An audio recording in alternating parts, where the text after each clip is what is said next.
كان زياد شابا بسيطا من قرية نائية، عاش حياته في بيت طيني صغير لا يتجاوز حجرتين مع أمه الأرملة وأخيه الصغير. لم تكن في القرية فرصة كثيرة للرزق، وكان الناس يقضون أيامهم في الزراعة، بالكاد يجنون ما يسد جوعهم.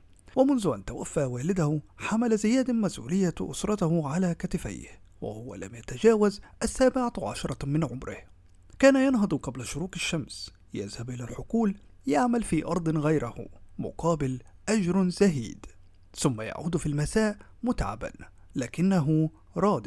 لم يكن يشتكي أبدا، بل كان يقول دائما: الصبر مفتاح الفرج، والعمل لا يخيب أبدا.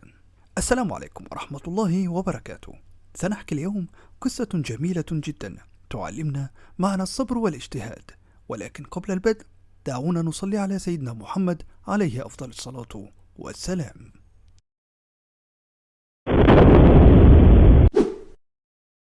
مرت السنوات ولم يتغير شيء كثيرا، لكن قلب زياد كان يحترق رغبة في التغيير. كان يؤمن أن القدر لا يجامل الكسالى، وأن الفقر ليس قدرا محتوما، بل حالة مؤقتة يمكن كسرها إذا اجتمعت الإرادة مع العمل والإيمان.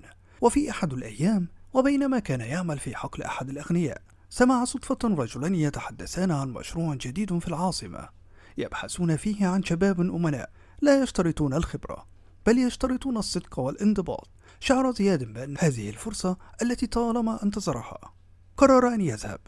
باع ما يملك من دجاجات وأدوات بسيطة، واستدان من أحد جيرانه الطيبين، وركب أول حافلة إلى المدينة. وعندما وصل، لم يكن يملك إلا ثيابه القديمة وحلمه الكبير. وجد الشركة وتقدم بطلب عمل. سخر منه البعض، وقال له إن شكله الكروي لا يليق بشركة حديثة، لكنه لم يلتفت.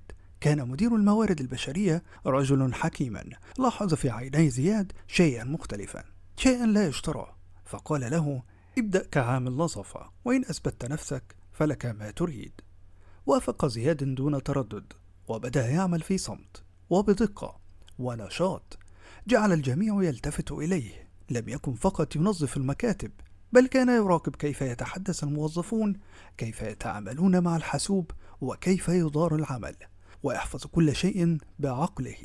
وبعد أشهر قليلة، لاحظ المدير أن تقارير التنظيف تأتي مكتوبة بخط جميل وبلا أخطاء. سأل من كتبها، فقيل له زياد.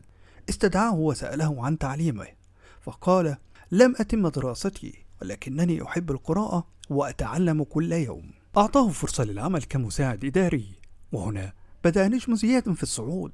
تعلم بسرعة مذهلة، وأثبت كفاءة نادرة. ثم بدأ يدرس ليلا ويعمل نهارا، وحصل على شهادته السنوية ثم الجامعية. وفي لحظة مفصلية، سافر وفد من الشركة لحضور مؤتمر دولي، وكان زياد بينهم. وهناك التقى برجل أعمال كبير، أعجب بذكائه وهدوئه، وطلبه للعمل في شركته الجديدة. وهكذا بدأ فصل جديد من حياة زياد. عمل بجد، وسافر، وتعلم، وتدرج في المناصب، حتى صار شريكا في واحدة من أكبر شركات الاستيراد والتصدير. وفي أحد الأيام، وبعد أكثر من 20 عاما، عاد زياد إلى قريته. لكن هذه المرة لم يكن العامل البسيط، بل رجل الأعمال المعروف. بنى مدرسة ومركزا صحيا ومصنعا صغيرا لتشغيل أبناء قريته. وقف في ساحة القرية وأمام الشباب قال: لم يكن سهلا أن أصل إلى ما أنا عليه الآن. لقد عملت كثيرا، وصبرت كثيرا، وتعلمت من كل سقطة.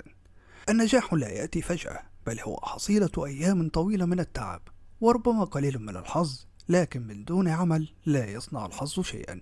إن كنت فقيرا اليوم فلا تخجل، لكن إياك أن تبقى كذلك للأبد، ما دمت قادرا على أن تعمل وتحلم.